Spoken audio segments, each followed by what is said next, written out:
दोस्तों, आज की इस वीडियो से आपको बहुत कुछ सीखने को मिलेगा, तो वीडियो को अंत तक जरूर देखें और हमारे द विडेन वॉइस चैनल को भी सब्सक्राइब कर लें ताकि ऐसी ज्ञानवर्धक वीडियो आपको आगे भी मिलती रहे। दोस्तों, कभी कभी हम जो सुनते और समझते हैं वह पूरी तरह सत्य नहीं होता। आपने कई महापुरुषों की बातें सुनी होंगी, कई बुद्धिमानी पुरुषों और गुरुदेवों की बातें सुनी होंगी। उनका कहना यह होता है कि संसारिक जीवन मोह और माया से भरा हुआ है। हमारे रिश्ते, हमारा धन, हमारी इच्छाएं, ये सब बस माया जाल है और जीवन का असली लक्ष्य तो मोक्ष है, मुक्ति है। हमें आध्यात्मिक जीवन की ओर बढ़ना चाहिए। जब भी आप उनकी बातें सुनते हैं तो आपके मन में एक प्रश्न उठता है और वह प्रश्न यह है, क्या हमारा संसारिक जीवन जीना व्यर्थ है? क्या हमें केवल आध्यात्मिक जीवन जीना चाहिए? क्या हमें खुद की खोज करनी चाहिए? क्या हमें संसार के सुख का आनंद नहीं लेना चाहिए? जो लोग इस संसारिक जीवन में फंसे हुए हैं, क्या उनका जीवन पूरी तरह से व्यर्थ है? किसी को अपने माता पिता के लिए धन कमाना है तो कोई अपने परिवार को सुखी देखना चाहता है। कोई अपने बच्चों की चिंता में दुखी है तो कोई अपने लिए कुछ करना चाहता है, नाम कमाना चाहता है। कोई अपनी प्रेमिका को खुश रखना चाहता है, कोई अपने प्रेमी को पाना चाहता है। कोई बड़ा आदमी बनना चाहता है तो कोई राज करना चाहता है, कोई साधारण जीवन जीना चाहता है। इसी प्रकार हम सभी के तरह तरह के सपने हैं, तरह तरह के विचार हैं। हम सभी को अपने जीवन में कुछ ना कुछ तो चाहिए ही, परंतु ये सभी बुद्ध पुरुष जब हमारे सामने आते हैं तो हमारे इन सपनों को तोड़ मरोड़ के रख देते हैं। जब कहते हैं कि संसारिक जीवन व्यर्थ है और खुद को जानो, खुद को पहचानो, आध्यात्मिकता की राह पर चलो, तब उस वक्त हमारे मन में, हमारे मस्तिष्क में तरह तरह के विचार उत्पन्न होने लगते हैं। तब हमें यह समझ नहीं आता कि आखिर हम संसारिक जीवन जिए या फिर आध्यात्मिक जीवन। आखिर हम क्या करें? आपके साथ भी कभी ना कभी ऐसा तो हुआ ही होगा। क्या आपके भी मन में ऐसे कोई प्रश्न हैं तो आप हमें कमेंट में जरूर बताइएगा। चलिए आगे बढ़ते हैं और इसके पीछे की वास्तविकता को जानते हैं और इन सब के बीच हमें जीवन में संतुष्टि कैसे मिलेगी, हम पूरी तरह से खुश कैसे रह सकते हैं। क्या हमें सब कुछ छोड़कर एक बौद्ध भिक्षु की तरह सब कुछ त्याग कर आनंद मिलेगा? हमारे रिश्ते, पैसा कमाने की इच्छाएं, परिवार के साथ संबंध, हमारे दोस्त, क्या यह कुछ मायने नहीं रखते? दोस्तों, वास्तविकता तो यही है कि आप उन बुद्ध पुरुषों की बातों को अच्छी तरह से समझ ही नहीं पा रहे, क्योंकि वो कहना कुछ और चाहते हैं और आप उनकी बातों का मतलब कुछ और ही निकाल रहे हैं। आप उनकी बातों से कुछ और ही समझ रहे हैं। महात्मा बुद्ध खुद ही कहते थे कि उन्हें गरीबी पसंद नहीं है। वे यह कहते थे कि आपको सफलता प्राप्त करने के लिए आर्थिक रूप से सक्षम बनना आवश्यक है। इसका मतलब है कि जब तक आप गरीब हैं और आपके पास आर्थिक साधनों की सामग्री नहीं है, तब तक आप अपने आत्मा की खोज में आगे नहीं बढ़ सकते। और ठीक उसी के विपरीत संपन्नता और अमीर होना भी आपके आध्यात्मिक मार्ग की बाधा बन जाती है। कई महापुरुषों ने, कई बौद्ध पुरुषों ने अपनी बातें बहुत ही सीधी और सरल भाषा में कही है, लेकिन हम सभी उन बातों का अर्थ कुछ और ही निकाल बैठते हैं। हम सभी उनकी बातों को समझ नहीं पाते, क्योंकि उनकी बातें रोजमर्रा की जिंदगी से बिल्कुल अलग होती है। वे लोग कहना तो कुछ और चाहते हैं, लेकिन हम में से ज्यादातर लोग उनकी बातों का मतलब कुछ और ही निकाल लेते हैं और उसे अपने जीवन में उतार कर हम अपना पूरा जीवन पूरी तरह से बर्बाद कर लेते हैं। चलिए इसे कहानी के माध्यम से समझते हैं। एक बार की बात है, महात्मा बुद्ध नगर वासियों को उपदेश दे रहे थे। महात्मा बुद्ध कह रहे थे कि संसार के माया जाल में मत फंसो, संसार से ऊपर उठो। संसार से ऊपर उठकर ही तुम संसार को जी सकते हो। संसार में जो फंस गया, जिसने अपनी बुद्धि का इस्तेमाल नहीं किया, वो व्यक्ति जो समय पर अच्छे कर्म नहीं करता और बुरे कामों में जुट जाता है, वह आने वाले समय में बड़े दुखों का सामना कर सकता है, क्योंकि उसके बुरे कर्म ही उसके दुखों का कारण बनेंगे। इसलिए आप सभी इस संसार की मोह माया अर्थात इच्छा, लालच, क्रोध इत्यादि को ध्यानपूर्वक देखते हुए अपने कर्म करें। इतना कहकर महात्मा बुद्ध ने अपना उपदेश समाप्त किया और वहां से चले गए। महात्मा बुद्ध जब ये उपदेश दे रहे थे तो वहां पर उस नगर का सबसे धनी व्यक्ति वहीं पर मौजूद था और उस व्यक्ति पर महात्मा बुद्ध की बातों का बहुत गहरा असर पड़ा। उसका मन अब संसारी जीवन में नहीं लगता था, वह संसारी जीवन से हटने लगा था। अब उसे अपना सब कुछ किया हुआ व्यर्थ नजर आने लगा था। देखते ही देखते कुछ ही सालों में उसका सारा व्यापार चौपट होने लगा था। उस धनी व्यापारी के परिवार के सभी सदस्य उसे इस तरह से देखकर बहुत चिंतित रहने लगे थे, और जब भी कोई उससे बात करने की कोशिश करता था तो वह धनी व्यापारी एक ही बात कहता, यह धन दौलत तो सब बेकार की चीजें हैं, यह सब तो मोह माया है, सब बेकार है, भला हम रिश्ते निभाकर क्या करेंगे, यह सब तो वासना है, जीवन तो केवल एक ही है और वह है मुक्ति, अब तो केवल उसी की आस है, उसी की प्यास है। मैं इतना समझ चुका हूं कि अब से जो भी होगा वह सब अच्छा होगा। अब से उसने व्यापार पर भी ध्यान देना बिल्कुल बंद कर दिया था, और देखते ही देखते वह धनी व्यापारी उस नगर का सबसे गरीब व्यक्ति बन चुका था।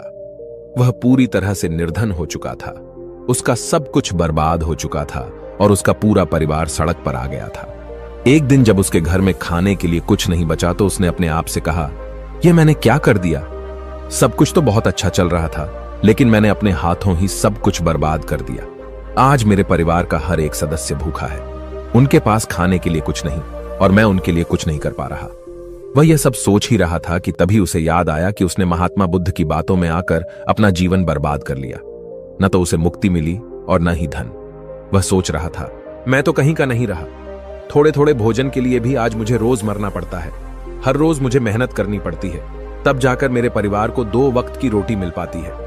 अपने परिवार की इस तरह से बुरी हालत देखकर उससे रहा नहीं गया। वह बहुत चिंतित रहने लगा था, वह बहुत परेशान हो चुका था। एक दिन वह अपने घर से भाग गया। रास्ते में जब वह आगे बढ़ रहा था तब उसके मन में ख्याल आया कि वह कहां जाएगा, किससे मदद मांगेगा, आखिर अब उसका साथ कौन देगा। तभी उसे याद आया कि उसे महात्मा बुद्ध के पास ही जाना चाहिए, क्योंकि बुद्ध के कारण ही आज उसकी यह हालत है। उसके हालात के जिम्मेदार तो वही है। मैं तो सीधा सीधा अपने मार्ग पर जा रहा था, लगातार अपने व्यापार में उन्नति कर रहा था, लेकिन जब से मैंने उनकी बातें सुनी तब से मेरा मन विचलित हो गया।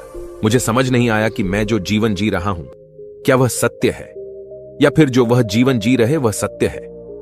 उनकी चिकनी चुपड़ी बातों में आकर मैंने अपना सब कुछ बर्बाद कर दिया। मेरे हालात के जिम्मेदार तो वही हैं, इसलिए मुझे उनके पास ही जाना चाहिए। अपने मन में क्रोध लिए 2 दिनों की लंबी यात्रा करके महात्मा बुद्ध के पास पहुंचा और क्रोध में आकर महात्मा बुद्ध से कहता है, हे बुद्ध, आपको कोई ज्ञान नहीं, न ही आपने सत्य की प्राप्ति की है। आप तो केवल भोले भाले लोगों को फंसाना जानते हैं, अपनी चिकनी छुपड़ी बातों में उन्हें बहलाना जानते हैं। आप लोगों के सीधे पर का फायदा उठाकर अपनी प्रसिद्धि और अपनी प्रशंसा करवाते हैं। आप हमें ऐसे सपने दिखाते हैं जो कभी पूरे नहीं हो सकते। मैं भी ऐसा ही एक सीधा साधा व्यक्ति था और मैं उस नगर का सबसे बड़ा धनी व्यक्ति था। आपसे मिलने से पहले सब कुछ ठीक चल रहा था। मेरे पास धन की कोई कमी नहीं थी, सारे ऐशो आराम थे, सारी सुख सुविधाएं थीं। लेकिन जब से मैंने आपका उपदेश सुना, मैं आपसे इतना प्रभावित हो गया कि मैंने आपकी बातों को ही मानना शुरू कर दिया और वो सारी चीजें छोड़ दी जो मुझे संसारी जीवन से जोड़ती थीं। अर्थात संसार की सारी मोहमाया मैंने त्याग दी, और आज देखिए आपकी वजह से मेरा पूरा परिवार भिखारी बन चुका है।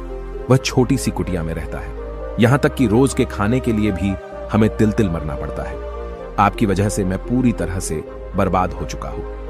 उस व्यक्ति के इतना कहने के बाद महात्मा बुद्ध शांति से मुस्कुराते हुए उस व्यक्ति से कहते हैं, आखिर तुम्हारे साथ क्या हुआ है और तुमने मेरी बातों का क्या मतलब निकाला? इस पर वह व्यक्ति महात्मा बुद्ध को सारी बातें बता देता है। आप कहते हैं कि धन दौलत की इच्छा करना, ये कामना, ये वासना से बुरी है। आप संसारिक जीवन को बुरा कहते हैं और खुद इस संसार में आकर भिक्षा मांगते हैं। आप आध्यात्मिक जीवन को अच्छा बताते हैं, किंतु मेरा एक प्रश्न है, इस आध्यात्मिक जीवन से हमें क्या मिलता है? इससे हमें क्या लाभ? आपने कहा था कि हमें आध्यात्मिक जीवन से सुख प्राप्त होता है, लेकिन मैंने तो जब से आध्यात्मिक जीवन अपनाया है तब से मुझे केवल दुख ही दुख मिला है। यहां तक कि मेरे पास जो कुछ भी था वह भी सब मैं खो बैठा हूं।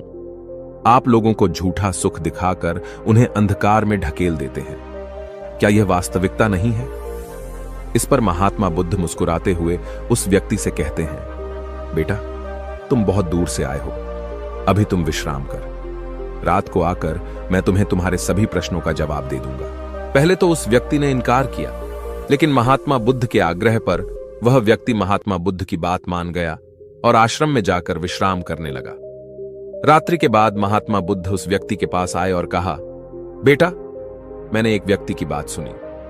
वह कह रहा था कि एक हाथी हवा में उड़ रहा था और वह अपने पर तेजी से मारता हुआ हवा में चला जा रहा था। उसने तो यह भी देखा कि एक बड़ी मछली अपने पैरों से जमीन पर चल रही थी और एक कुत्ता समुद्र की गहराइयों में सांस ले रहा था। इतना कहकर महात्मा बुद्ध शांत हो गए। वो व्यक्ति महात्मा बुद्ध की सारी बातें सुनकर महात्मा बुद्ध से कहता है, हे तथागत, उसके आगे क्या हुआ?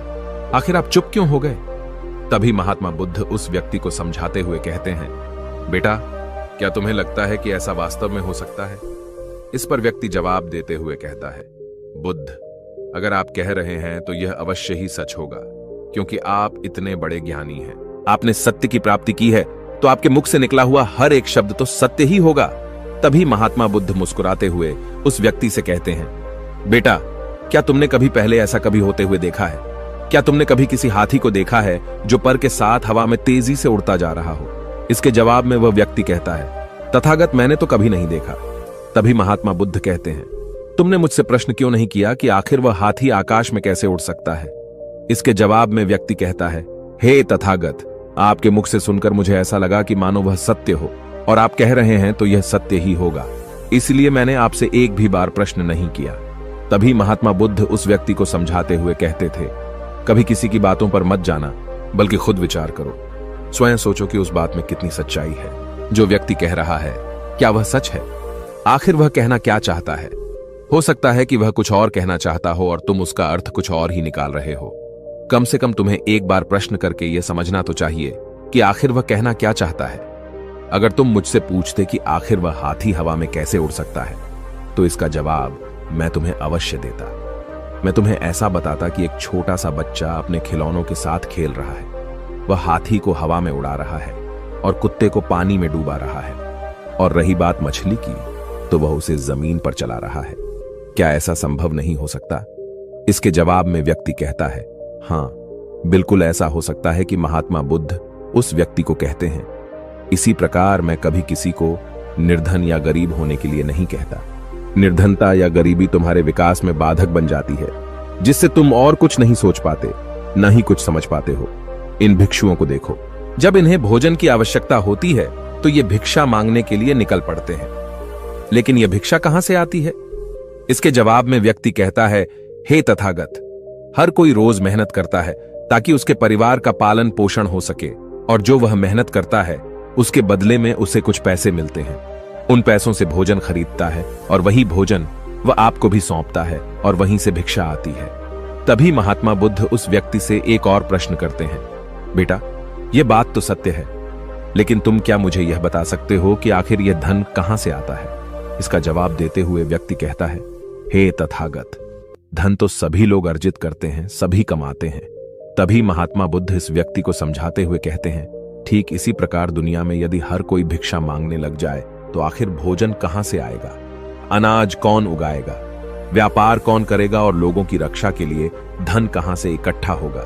लोगों की जरूरतें कैसे पूरी होगी? यह सुनकर व्यक्ति थोड़ा सा अचरज में पड़ गया और महात्मा बुद्ध से कहता है, किंतु हे तथागत, आप ही तो कहते हैं कि मनुष्य की इच्छा, कामना और वासना, लालच और क्रोध, ये सभी मनुष्य के विकार हैं और हमें इनसे दूर रहना चाहिए, तभी वह आत्मज्ञानी कहलाता है। तभी महात्मा बुद्ध कहते हैं, बेटा, मैं तो अभी भी यही कह रहा हूं कि मनुष्य को इन सब चीजों से दूर रहना चाहिए। इस पर व्यक्ति महात्मा बुद्ध की बात काटते हुए कहता है, हे तथागत, पर दुनिया तो इसी पर चल रही है, इसके बिना भला यह संसार कैसे चल सकता है? हर किसी को पैसों की जरूरत है, बिना पैसों के वह अपने परिवार को नहीं चला सकता, वह अपने परिवार का पालन पोषण नहीं कर सकता, वह अपने परिवार के लिए भोजन नहीं ला सकता, और यदि वह पैसे नहीं कमाएगा तो वह भूखा मर जाएगा। तभी महात्मा बुद्ध कहते हैं, बेटा, यह संसार इन चीजों से नहीं चल रहा, इन चीजों से बिगड़ रहा है। इस पर व्यक्ति कहता है, हे तथागत, आखिर आप क्या कहना चाहते हैं? मैं आपकी बात समझ नहीं पा रहा। संसार में इच्छा, कामना, वासना और क्रोध ही तो है, और जब हम इनका त्याग कर देते हैं तब हम आध्यात्म के मार्ग की ओर आगे बढ़ते हैं, अर्थात मुक्ति के मार्ग पर, यानी कि हम सन्यासी के मार्ग पर चलते हैं। इस पर महात्मा बुद्ध जवाब देते हुए कहते हैं, बेटा, तुमने जो कुछ कहा वह भी एक बहुत बड़ा सत्य है।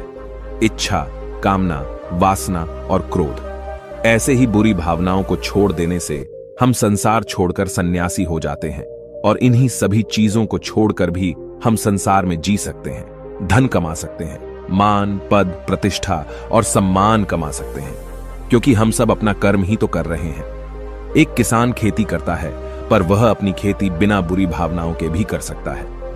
एक व्यापारी व्यापार करता है, और इस व्यापार में चीजों को यहां से वहां पहुंचाना होता है, और वह व्यापारी इन चीजों को बिना बुरी भावना के कर सकता है। ठीक उसी प्रकार एक राजा भी अपनी प्रजा की रक्षा करता है, और वह भी अपने कर्म बिना किसी बुरी भावना के कर सकता है। और एक भिक्षु इन सभी लोगों को सही प्रकार और सही कार्य करने के लिए मार्गदर्शन करते हैं, जो उस भिक्षु का कर्म है, जो उसका कार्य है। और जो व्यक्ति जागृत होकर अपने कर्मों का सही पालन करता है, वास्तविकता में वही सन्यासी है, वही भिक्षु है। क्योंकि हम जो भी कर्म कर रहे हैं वह हमारा इस संसार में रहने के लिए, जीवित होने के लिए, जीवन जीने के लिए केवल एक माध्यम मात्र ही है। उसे छोड़कर हम कुछ भी नहीं पा सकते। और हमारे सभी कर्म करते हुए हमारा मुख्य उद्देश्य जागृत होना है, खुद को पहचानना है, खुद को जानना है। एक बार यदि हमारे भीतर ज्ञान का उदय हो गया, तब हम चाहे जो भी करें, वह फिर संसारी हो या सन्यासी, सब एक ही होते हैं। इस पर व्यक्ति महात्मा बुद्ध से कहता है, हे बुद्ध, किंतु मैंने तो देखा है कि आप अपने संघ में उन लोगों को भी शामिल कर लेते हैं जो लोग अपने परिवार को छोड़कर आए, अपने माता पिता को छोड़कर आए हैं, अपने बीवी बच्चों को छोड़कर आए हैं। क्या आप उनसे कभी यह कहते हैं कि जाकर अपनी जिम्मेदारियां पूरी करो? जाओ, अपनी जिम्मेदारियां संभालो और धन कमाओ, और वहीं पर रहकर तुम आत्मज्ञान प्राप्त करो। उस व्यक्ति के प्रश्न का जवाब देते हुए महात्मा बुद्ध कहते हैं, भक्ति, क्या तुम शांति को हवा में उड़ा सकते हो? इसके जवाब में वह व्यक्ति कहता है, नहीं, मैं नहीं उड़ा सकता। तभी महात्मा बुद्ध कहते हैं, केवल एक बच्चा ही हाथी को हवा में उड़ा सकता है। ठीक उसी प्रकार जिस व्यक्ति को जो बनना है वह तो वह बनकर ही रहेगा। जैसे किसी व्यक्ति को राजा बनना है तो वह राजा बनेगा, किसी व्यक्ति को व्यापारी बनना है तो वह व्यापारी बनेगा। ठीक इसी प्रकार यदि किसी व्यक्ति को आत्मज्ञान की प्राप्ति करनी है तो उसे सब कुछ तो त्यागना ही होगा। आगे महात्मा बुद्ध उस व्यक्ति से कहते हैं, बेटा, क्या तुम सब कुछ छोड़कर आत्मज्ञान के मार्ग पर आगे बढ़ते, या फिर तुम यह सोच रहे थे कि इस रास्ते पर चलकर जीवन आसान हो जाएगा, जो होगा सब अच्छा होगा, सब कुछ अपने आप ही मिलने लगेगा, मुझे तो कुछ करने की आवश्यकता ही नहीं पड़ेगी, सारे दुख दर्द सब कुछ समाप्त हो जाएगा और जीवन में चमत्कार होने लगेगा और अंत में मुक्ति भी मिल जाएगी। महात्मा बुद्ध की यह बात सुनकर उस व्यक्ति को अपनी गलती का एहसास हो गया। पदोन्नति महात्मा बुद्ध के चरणों में गिर पड़ा और कहने लगा, हे तथागत, आप सत्य कहते हैं। मैंने तो कुछ ऐसा ही सोचा था, क्योंकि मेरा व्यापार सही नहीं चल रहा था, तो मुझे लगा कि सब कुछ छोड़कर सब मिल जाएगा, मुझे कुछ करने की आवश्यकता ही नहीं पड़ेगी और मेरे सारे दुख दर्द हमेशा हमेशा के लिए खत्म हो जाएंगे और मैं आत्मज्ञान भी प्राप्त कर पाऊंगा। तभी महात्मा बुद्ध उस व्यक्ति से कहते हैं, बेटा, भिक्षु हो जाना कोई आसान बात नहीं है, इसके लिए सब कुछ त्यागना पड़ता है। एक एक चीज जिसे तुम बहुत प्रेम करते हो, वह सारी चीजें तुमसे एक एक करके दूर हो जाती हैं। तो क्या तुम भिक्षु बनने के लिए तैयार हो?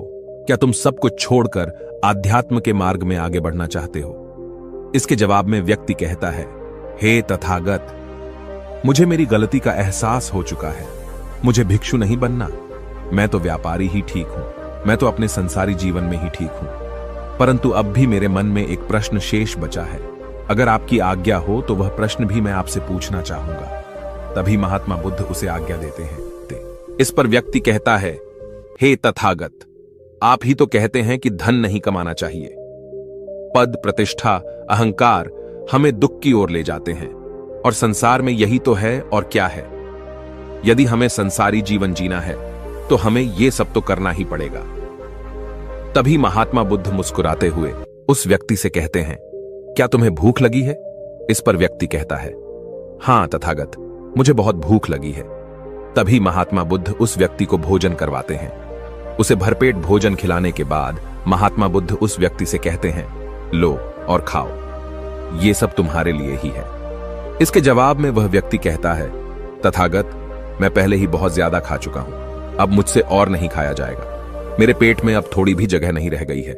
यदि मैंने और अधिक खाया तो मेरा पेट दर्द करने लग जाएगा और फिर मुझे तरह तरह की परेशानियां होने लगेंगी, मैं परेशान हो जाऊंगा। तभी महात्मा बुद्ध मुस्कुराते हुए उस व्यक्ति से कहते हैं, बेटा, मैं भी तो तुम्हें यही समझाने का प्रयास कर रहा हूं कि जितनी जरूरत है उतना ही खाओ, उतना ही धन कमा जितने की तुम्हें आवश्यकता है, क्योंकि हर चीज जब हद से ज्यादा हो जाती है तो वह नुकसान जरूर पहुंचाती है। फिर वह चाहे धन हो, चाहे इच्छा, चाहे लालच या फिर कामना या वासना, सब कुछ हद से ज्यादा आपको नुकसान ही पहुंचाएगा और यह सब आपको केवल दुख ही देंगे। इसलिए इन्हें नियंत्रण में रखना चाहिए। जितने की हमें आवश्यकता है उतना ही हमें चाहिए, और जब आप इसे नियंत्रण में रखते हैं तो यह कभी आपको दुख नहीं दे पाएगा, आप हमेशा सुखी रहोगे। आ गई। महात्मा बुद्ध उस व्यक्ति से कहते हैं, भर दे।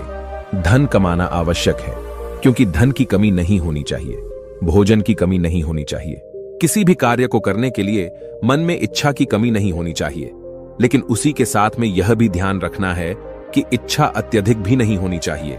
और मैं तुम्हें यही समझाने का प्रयास कर रहा हूं, मैं तुम्हें यही ज्ञान देने का प्रयास कर रहा हूं कि मध्य में रहो, न कम न ज्यादा। इसलिए जाओ और धन कमा व्यापार करो। अपने कर्म से न केवल अपना बल्कि दूसरों का भला भी करो। जब तुम अपने किए के सांसारिक कार्यों से लोगों का भला करते हो, तब तुम में और किसी सन्यासी अर्थात किसी भिक्षु में कोई अंतर नहीं रह जाता।